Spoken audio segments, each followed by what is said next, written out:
It's just me up here.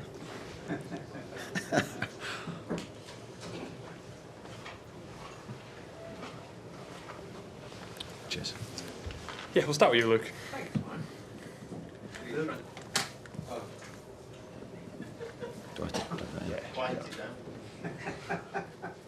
Don't need a translator for this one, Eddie. Go on.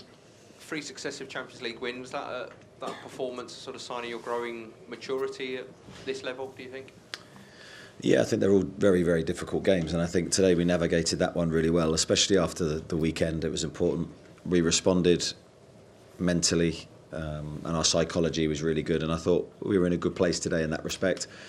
I think it was our best performance, but it was good enough, and as you say, 3 wins in a row, some strong performances at home, and we're in a good position. Can we just talk about Dan Burn's header as well? Haven't seen many better at this stadium. No, it was an incredible header from Dan. I mean, I'd like to see it again to see actually how far out he was. I mean, I was right behind it, I had a great view. It looked in from the minute he struck it, and it was a well-worked routine, so well done to everyone involved in that. And similar feeling for me for the cup final in a sense that it's a strong header from distance and it's had the power and the direction to go in, so a brilliant moment for him. Thank you. We've got Damien down the front here, please, and then along to George.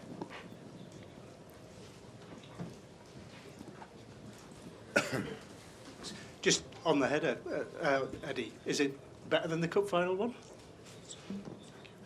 Probably technically it is, but I don't think anything. I say I don't want to put that on Dan, but it'd be very difficult for him to do something as magical and as memorable as that again. But that, in terms of a technical header, that was an incredible finisher. It was a really well-worked routine, as I say, a really good ball in. We need to score more from set plays. Hopefully that's a really positive start for us. Last year, 11 points was enough to get into the top 24. You've got 9 now. Does that give you a platform to go and attack these next 2 away games? Yeah, I mean, I think when you look at the fixtures, we're always aware that these home games are really important for us, and that puts sort of an added pressure on us.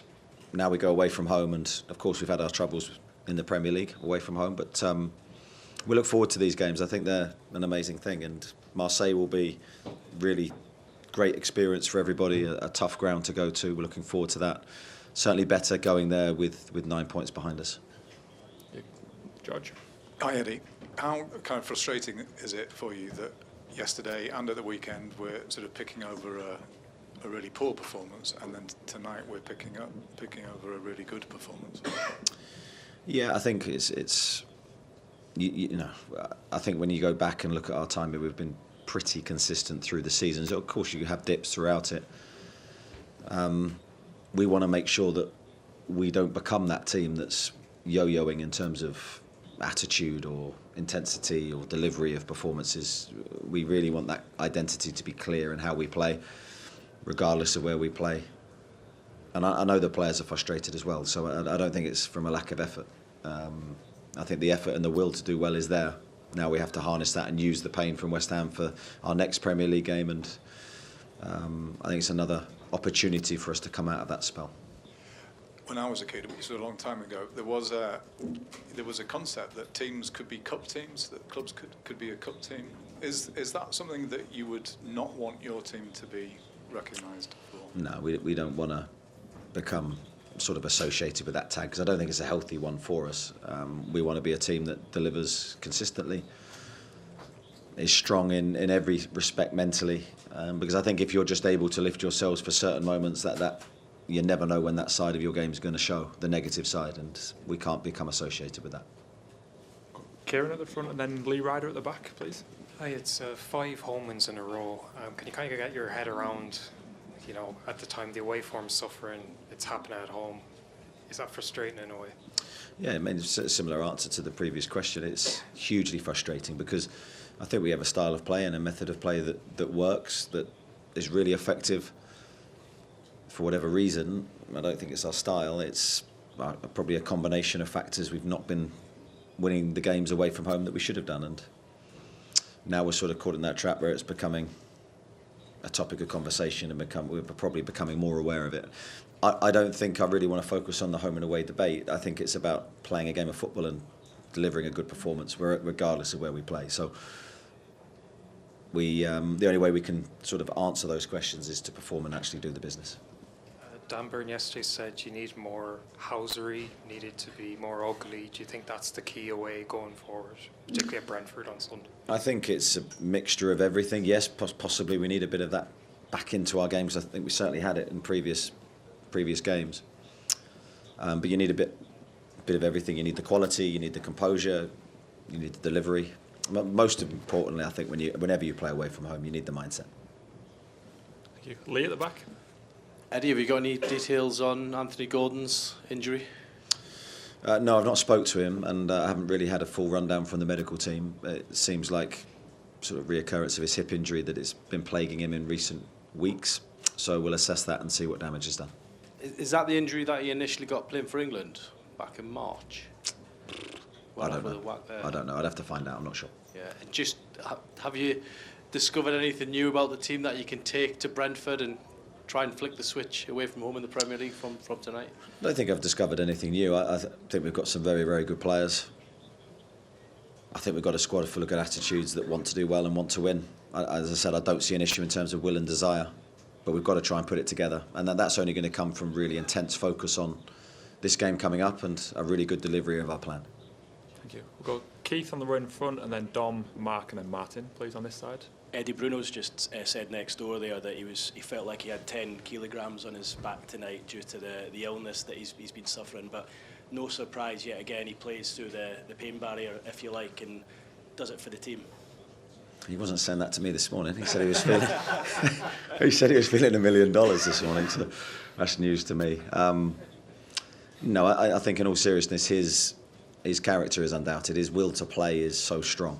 So I did have a detailed talk with him today, and he assured me that he would be fit to produce a performance that the team needed, while probably acknowledging that he wasn't at 100% fitness. That's why we withdrew him when we did, to try and protect him.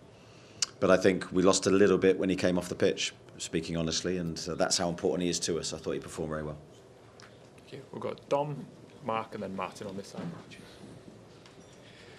Hi Eddie, just on Lewis Hall, was it always your plan to give him minutes tonight, and how did you feel he fared once he came on?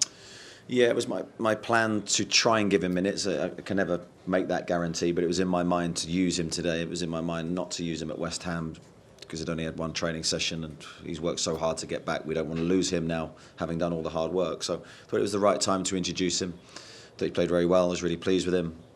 We still have to have a level of caution to how much he can play at the moment, but positive steps for him, and trying to find his rhythm again and all the pitch dimensions and the geography that he needs to produce his best performances. And what exactly happened with William Asula? Because he arrived, team news announced, and then all of a sudden he's ruled out. Yeah, we've just been in discussions with him at length about his ankle in the last few days, as to whether he's fit enough to actually perform to the level that we need and that he's comfortable with. And after a discussion, we felt it was best to withdraw him and try and get his ankle 100% right. Thank you. Mark on the row in front. Eddie, great header in the first half, but an equally important one in the second. How pleased were you to get that second goal so quickly in the second half? Yeah, we needed it. I think it was a big moment for us because just after half-time, it was a really good second half performance from us for the first probably 20 minutes of that second half. That was a really good display, and that was us at our very best. Coincided with a good goal for Joe. Really pleased with the move and the finish. Need more goals from midfield, from our wide players. Need more productivity, so that was good to see. Malik Thiaw is quickly becoming a very impressive footballer. What have you made of his start to life at Newcastle? Very, very good. Very strong tonight. I thought he and Sven both played very well today, and they needed to because there was moments that they were tested, and Nick made a couple of really good saves as well. So I think it was a better defensive performance from us than at the weekend. And Malik, yeah, I think he's settled in really quickly. I think he's looked at home with our style of play and what we're asking him to do. Top delivery from him. Yeah, Martin, just to wrap up, please. Okay, hi Eddie. I think it's 4 years ago yesterday since you agreed to take over at the club. Could you have foreseen 4 years on being on the same point in the Champions League as Real Madrid, PSG and Liverpool? Yeah, that sounds nice, doesn't it? That does sound good. From the minute we walked in, I wouldn't have predicted that 4 years later. Probably wouldn't have predicted that I'd still been sat in the seat 4 years later, as much as I'd have hoped that I would be. With the volatility in the game, there's no guarantee to anything. So very, very proud to still be in this position and to be managing the team going forward. But there is a flip side of that. Obviously, we've got work to do in the Premier League, and we're well aware that we've got a big task ahead of us. And last one, how great is the will from you and your staff to get into the knockout stage of the Champions League for the first time? Yeah, it's a big prize for us, and our eyes are very much on it. And I want the players to be feeling the same. You know, we said at the start of the Champions League campaign we didn't want to have that feeling. We were just pleased to be in the competition. It's serious. We want to progress. We've put ourselves in a stronger position now to do that after the first defeat, but there's still many challenges ahead. Cheers, thank you. Thank you very much, everyone. Thank you. Thank you. Nice to see you all. Cheers, Eddie. Thanks.